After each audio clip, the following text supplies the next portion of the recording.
Before there was Dishonored, before there was Hitman, Deus Ex, there was Thief. Thief and its sequel, The Middle Age, were the pioneers of stealth in video games, and they were building up to something really great. A whole genre to explore and expand on. But what happened? Where are the stealth games in 2019? There's not enough of them, and they need to make a comeback. To understand what makes an awesome stealth game, why they disappeared for a while, and how they can make a resurgence, we need to look at the very best of them. For me, the golden era of stealth games was from the release of Thief the Dark Project in 1998, going through the early to mid 2000s with Splinter Cell Chaos Theory in 2005, and finally, Hitman Blood Money in 2006. I feel those games were the very best stealth has to offer, with some other great stealth titles in that period too. But Thief is the best place to start. Released by Looking Glass Studios, who went on to create System Shock 2, there are a lot of talented people behind this game, including Ken Levine, who went on to develop BioShock.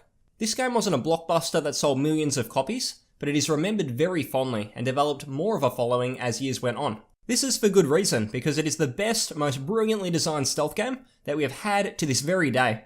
What makes Thief the Dark Project a classic is that what we got is just so true to what the developers originally promised us. You play as Garrett, a thief trained by a secret society who takes jobs in which he breaks into an area and steals valuables, and that's exactly what we ended up with.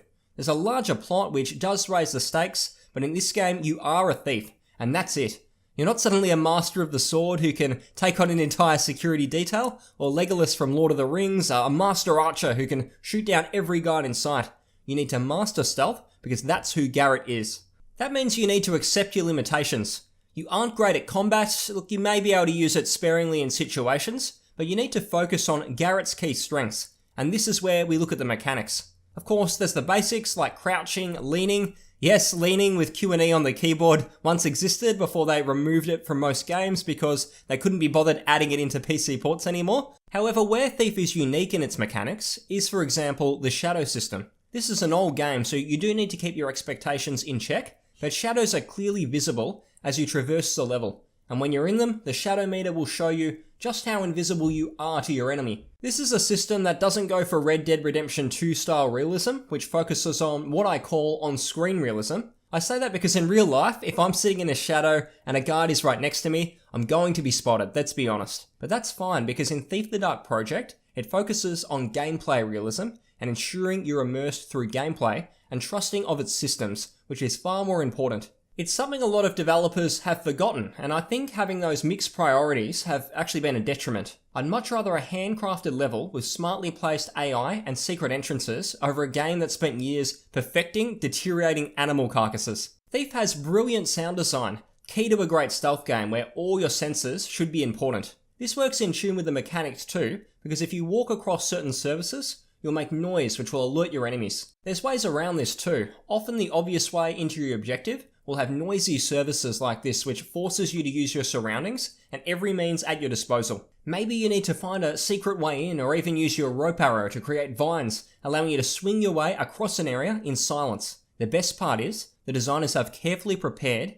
how you plan your infiltration in each level so they feel both realistic but also unique. More on the bow and arrow in the game, it isn't there for the purpose of starting fights as you may initially think. It's used to put out light sources so you can better sneak around. There's the rope arrow as I mentioned, and you can even avoid those noisy surfaces I brought up by shooting moss onto the ground so you can hop over silently. It's a game that is just brimming with creativity, and it's always getting better because the game is completely designed around you being a thief, not a jack of all trades like in games such as Dishonored. The lack of focus in games like that is why I feel talking about a game with a clear vision like Thief is so important. The UI design and how you navigate the levels is very special too. It's all about immersing you and keeping true to your role as Garrett. Too many games have quest markers and maps to suit the player in modern games, and they often come at the expense of the game design. For instance, in Thief, you'll often have a hand-drawn map which gives you clues and ideas, but never spoils the level and the potential secrets lying within. In Thief 2014, Dishonored, you'll have quest markers to follow that ensure you never feel lost. You never have to plan your way into a manor or how you approach a situation, and the worst still, there's no mystery and it never feels dangerous. In those games, you have a million tools at your disposal, and you're basically an expert at everything. If you alert anyone, you can just kill them with ease, so even if you do plan to sneak around, you're basically just pretending. It's like a game of hide and seek, where even if the seeker finds you, you still win the game. Immersion and creativity is Thief in a nutshell. It's a classic stealth game that was further expanded on in its sequel, Thief the Metal Age, which had even bigger levels and more ambitious design. But it was Thief 3 where trouble was afoot for this great growing genre. In Thief 3, levels got smaller and there were more loading screens breaking up gameplay as the series came to console for the first time. While it's great for these games to get more exposure, seeing a sequel held back by technical limitations is a bit of a worry, and frankly, the series suffered because of it. What cements Thief 3 as a missed opportunity for me is the most famous, talked about level in the game. It's a great video game level, and I remember it fondly for its wonderful atmosphere. The problem though, is it's a horror level, and nothing about it is great because of its stealth gameplay. When the most famous level isn't even stealth based, you know something's gone a little bit awry. Thief 3 was the beginning of the end, and it was the last we saw of this series until the far, far worse Thief 2014. Thankfully in that era, we still had classic stealth games coming out from other developers. Splinter Cell Chaos Theory is an all-time favourite. The series had been building for a while, and this is where it all came together. Brilliant levels, a great arsenal at your disposal, and you really felt like a member of the third echelon, rather than the Jack Bauer type that we got in later installments, like Conviction. Splinter Cell improved and added more great elements to the genre. It has the light bar like Thief, but they even added an aural monitor that measures noise, adding another layer to how you approach situations. There's high risk, high reward situations that could be too noisy if you aren't careful. And on top of all that, there's plenty of tools you can use that add variety to how you approach mission objectives, kind of like Hitman. And Hitman is an interesting one. Like Chaos Theory, it all came together for Hitman in 2006 with the release of Hitman Blood Money, a classic title that took sandbox stealth to the next level. You really felt like you could do everything in this game. Disguises, all the ways you could approach reaching and eliminating your enemies through secrecy and stealth. And you could even do, that.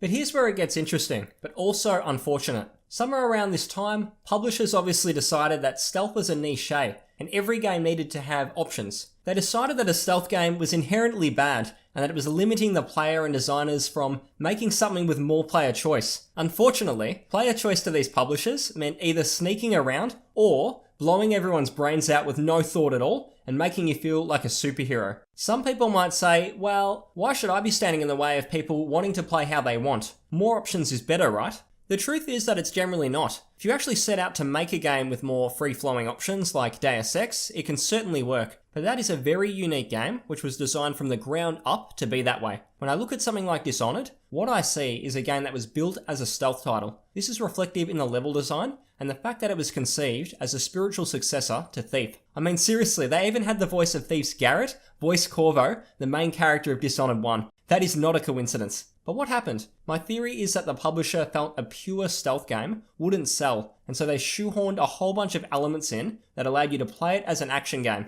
Then they had to make other sacrifices, such as holding back the level design to allow for this new playstyle, and because of all the superpowers added in, unless you played the game with hands tied behind your back on purpose, it was a trivial game, easy to complete, and when playing it as a pure stealth title, it just felt like a watered down version of the classics. It's a big shame because the team behind Dishonored are very talented. They came out with Prey a couple of years ago, which is exceptional in my opinion, and it's why I think Dishonored suffered due to publisher meddling and not their own design decisions. If they'd been allowed to focus on stealth and stealth alone, they could have expanded on these levels. All the powers could have been focused on how to improve stealth gameplay and give you options there instead of just being general power-ups. I have no problem with different options in a game, as long as they stay true to the core experience. Giving people options because you're scared that said core experience might turn off potential buyers is a recipe for failure, and it's why the Dishonored series is now on ice. Dishonored isn't even the worst casualty. Look at what happened to Hitman after Blood Money. Absolution came out, and it is by far the worst Hitman game. It goes completely against what made Blood Money great, given it's got linear levels and far fewer options. But don't worry,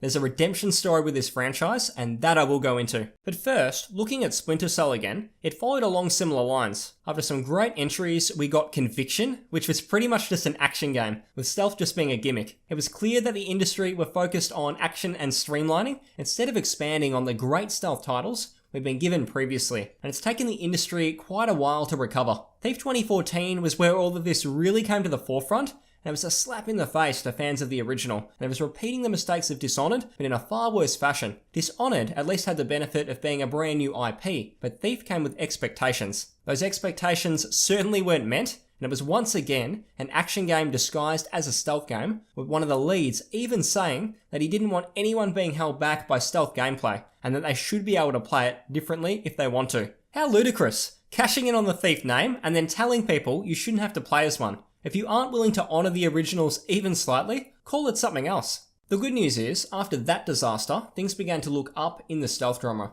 We've had new Hitman titles that are far more along the lines of Blood Money, and while they've sadly had issues with their sales, they've been very well received by fans, and hopefully they can be steady sellers that keep the studio and their clear passion for stealth intact. Alien Isolation had stealth elements too, and to see such a masterpiece come out of the Alien universe after the abomination that was Alien Colonial Marines was a godsend. No Randy Pitchford, you can bang on about Borderlands 3 and the Epic Store all you like, we're not going to forget what you did to that game. Metal Gear Solid 5 The Phantom Pain was also well received, and while I'm not as familiar with the franchise given it has mostly been on PlayStation, it is sad to see a series that has plenty of stealth gameplay effectively come to an end thanks to a company that makes even EA and Activision look good, that being Konami. I think stealth moving forward will always be a niche, and I don't want the genre to go backwards again because of big budgets and everyone trying to turn them into something they're not, by morphing them into hybrid action games. Graphics aren't that important in stealth, and it's for this reason that Thief is still so popular and still has a big modding community. You want a clear line of sight in these games, along with a very clear understanding of where shadows are so you can plan effectively. With this being said, it makes sense that simple graphics are in fact a benefit. With Hitman ticking along, the time is ripe for a stealth classic in the vein of Thief and Chaos Theory. If a developer can expand on the elements started there, the genre could really push forward, and if it's created in an immersive and innovative fashion, the genre just might build a big fan base again, which will lead more people to the Hitmans of the world too. I've been thinking about this, and maybe Capcom are the people to do it. They've had great success reviving survival horror with Resident Evil 7 and bringing popularity to what was once considered a niche with Monster Hunter World. Not only are their games selling well, but they're actually focusing on what these franchises are about and not chasing the flavour of the month. I believe they could do the same with Stealth, and it's a genre that needs a bit of a reboot. No more reviving the Thief name after what it's been through. We need something fresh, brand new, that builds upon the great work that was started in that golden age through 1998 to 2006. Let's get this revival right. I want devs to focus on stealth, immersion, level design, and how we approach each and every situation with our arsenal and stealth mechanics. I promise that a developer who focuses on these elements first and foremost will have a classic on their hands, and they'll take us into a new era of stealth.